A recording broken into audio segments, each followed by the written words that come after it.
kapatid niya? Oo, namumukhaan sila. Ah.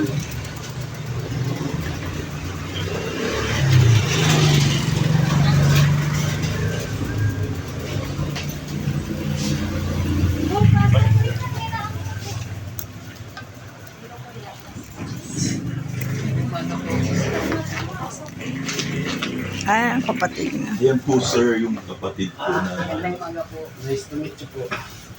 Meron Tapos kami yung- dalang bigas. Ano yung katubig? Sige po. Kasi, kamusta po kayo? Pagaling pa po. Papagaling. Kasi kailangan ko pa ng follow-up check-up. Kailan po? Gawa ng na-admit kasi ako dyan sa hospital. Ang naging sakit ko una, stop muna ako. Tapos, nasundan naman, nagkaroon ako ng sepsis, na-infection pa ako sa yung UTI ko. Sumobra. Alam ni Miss kasi Na-infection sa dugo. Kaya kinakailangan kong ma-admit dahil ang dugo ko, na lang,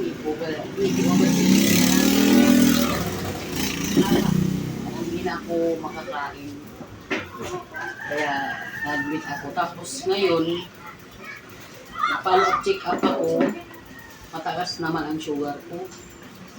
Opo. ang daming bawal. Tsaka nagkaroon din po ako ng mga panibagong antibiotic naman kasalukuyan. Pero magaling na yung inyong anak, yung UTI niya. Opo, nag-stable naman siya. Kaya lang sabi nga ng doktor, ingat pa rin. Gawa ng nga daw, kumbaga malapit ako sa infection. Aming ganun. Ngayon, may follow-up check-up sana. Kaso sa laki ko nang naging bill ko, nagsangga po ako ng bahay para lang kumagustusan. Yung bahay po ng anak ko. Kasi umaabot po ng ang isang antibiotic na tinatarak sa akin, may 1,000. 3 times a day. Bukod po doon sa mga tablitas na iniinom ko. Yung antibiotic lang po, kailangan makomplete yung 7 days. Hindi pwedeng matigil. Tapos siyempre, yung pagka-admit sa akin, yung doctor's bill, mabot ng higit 30. Dalawa yung naging Bawat visit ng doktor. Opo, dalawang doktor po ang doktor ko kasi kinailangan kumuha ng necro dahil tinignan niyo po yung kidney ko kung may awa naman po ng Diyos, okay naman yung naging kidney ko. So, ang nangyari sa akin, bali naging po ako, outpatient yung kumbaga, oo, tinuloy yung pag-injection sa akin, kaso lang, pinalabas na ako, kailangan lang, dito, wala kaming makuhang yung mag-i-inject sa akin, nagtsatsaga po kaming magpabalik-balik, alas 6 po ng hapon, alas 12 ng hating gabi, at saka alas 6 ng umaga, alas 12 ng tanghali. Tuloy-tuloy po yun hanggang sa maano po. Opo. Doon po ako na may mas... Ngayon, bago po mangyari yun, may mga tinutusok pa rin po sa akin na hindi ko alam na kung anong klaseng gamot yun. Kasi 3 yung ini-inject sa akin, bukod yung tinitake. Na Ilang taon na po kayo na? 56 po. Bata pa. Bata pa. Oo. 56 ka pa lang, Nay? Halos lang. Mas may edad. Wala nagkasulod-sulod kasi yung pagkakasakit ko Kala ko tingin ko sa inyo, senior na eh. Mas may Wala edad pa. kasi katulad ngayon nangyari sa akin. Dito po, kami po nangungupahan lang. Tapos yung pong aming konting pinagkukunan, galing pa po rin sa 5-6 yan. Wala kailangan pumatol kasi walang iba Walang ibang pagkukunan. Katulad ngayon, continuous yung gamot. Minsan hindi nga makabigay gawa ng... Ano tawag dito? Bakit po, para saan po yung gamot na Yung mga maintenance. maintenance? Katulad sa sugar, sa... Basta ang iniinom ko sa ngayon, 6 na gamot. 7 gamot pa. Ngayon, kailangan ko pong mag-insulin. Kaso lang, di po ako makapili ng pag-insulin. Ang nabibili ko lang po yung mga gamot. Naubos ko kasi yung pinagsandaan ng bahay. Sa naging mahal ko yung mga gamot ko.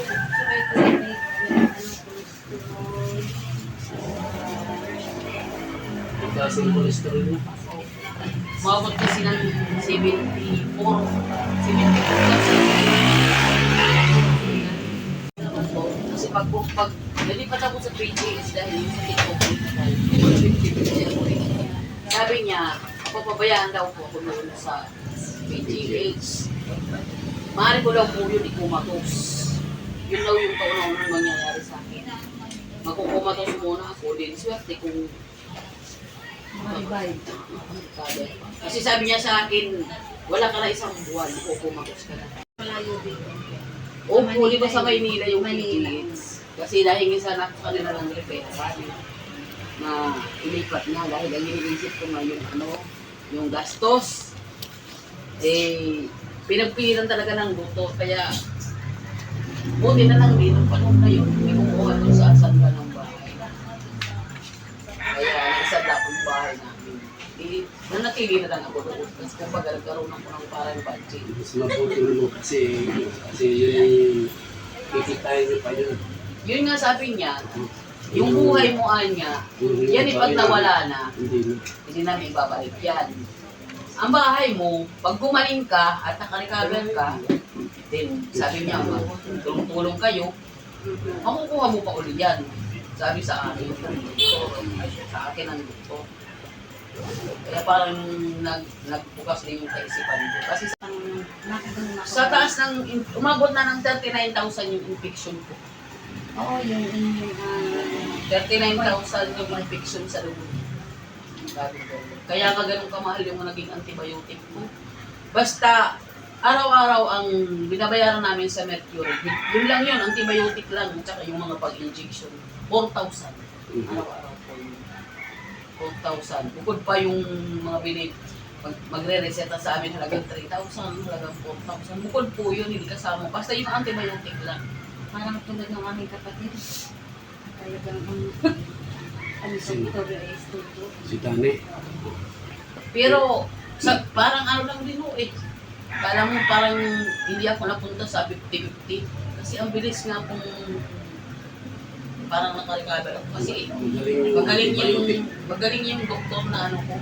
Kasi, kumbaga, halimbawa, bawat visit ng mga nurse, tinatanong nila ako kung ano yung nararamdaman ko. Siyempre, sinasabi ko, sakit yung ganito ko.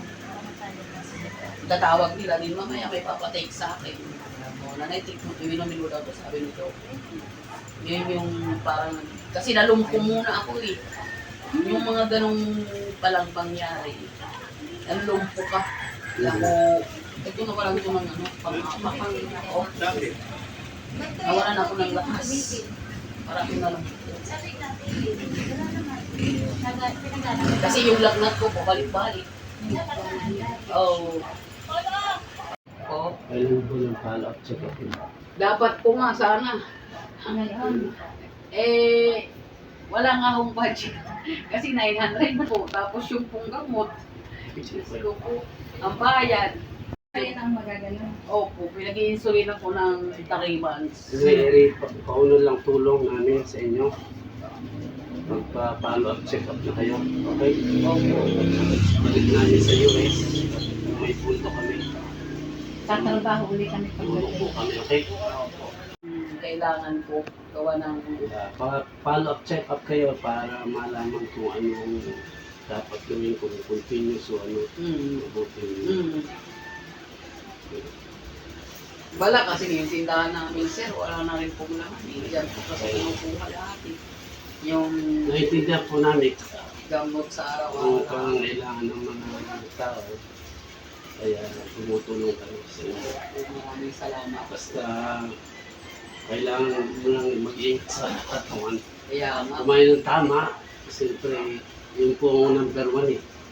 Kapag bawal yung pagkain, yun ang ang nakaka-apekto. Yun nga, pag bawal, huwag kakainin kasi siyempre bawal, kaya ka nga nagkagamot eh. Kailangan magtiis mo. Mag-ingat po kayo sa inyong katawan dahil your health is your wealth. Opo, sir.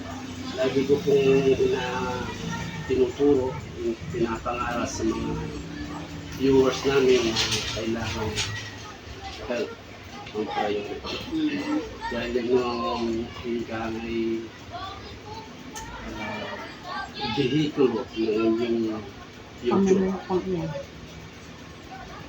ang pag-iingat sa sarili, pagkain ng tao, yung mga bawal kain. Okay. Hindi ko talaga kinakain. Sa ngayon po, hindi pa nga po ako makalabas kasi nahihilo po ako. Dahil hindi po ako makatulog. Priority, magpa-check up kayo para Hindi ako check up. makatulog. Umili din kayo ng konti para kayo makatulog, makarelax. Yun yung nagiging problema ko sa ngayon. May nabibiling tea, yung sleeping Pagdating tea, sa gabi. kung kalma ng katawan, Meron silang vitamin, nakakatulog. meron sila para sa pag mag-blood clot, yata. Meron kayo na gamot. Hindi ko po alam eh kung ano. Nakaresita dyan. Nakareseta. Yung nga insulin niya, kita ko rin yung insulin. Hindi nga po pa ako nakabili. Gawa ng wala na ako talagang ano eh. Budget eh. Meron na po kayong pang-check up. Yan. At pagbalik namin sa US at may pundo, tulong po kayo. Okay? Yun nga sir. Kasi yung insulin, kailangan din po eh. Gawa ng, ang aking sugar is nasa 200. Kumbaga, sabi nga ni Log, hindi pa to sobrang taas. O kaya ay peppermint tea. Pagkawabahin ng sugar. Green tea. At peppermint. Saan po nabibili may service? Sa Sa ano, ang dami po SM sa mga department store, departments. Ah, mas mabuti yung kaysa sa kape. Yung kape kasi nakakapag ano ng blood, Constrict. constrict. Sasanhin ng pag-ano yung pagkakasakit. Tapos nagkakaroon po kayo ng kasi may Nervyos. kape, Nile-energy. may nervyos. Kaya iwasan po yun. Pwede kayo uminom yung caffeine free. Caffeine free. Yung walang caffeine. Tawag ay Nakalagay decaf. decaffeinated. Decaffeinated.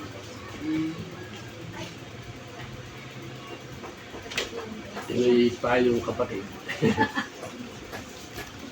Okay, Nay? opo. Siya. Alis na kami. Salamat po sa pag... Maraming salamat Okay, sir po. sa tulong ninyo. Yeah, welcome po kayo. Maraming salamat. Matagal na po kayong nilapit sa amin ni Telio kaso busy kami at kami nagbiyahe papunta rito. Bilang bali 3 weeks na kami pag-alala. Oo nga po. Nung dumating na po kayo, napanood kasi nag-live ko kami. Galing sa ibang bansa. Yeah. Sa Tagaytay. Oo. Nag-live po nito kasi. Sana po kayo Napanood ko po kayo. Pagaling kayo at panalangin sa Panginoon. huwag kayong mawal pag-asa, buhay ng pag-asa. Okay.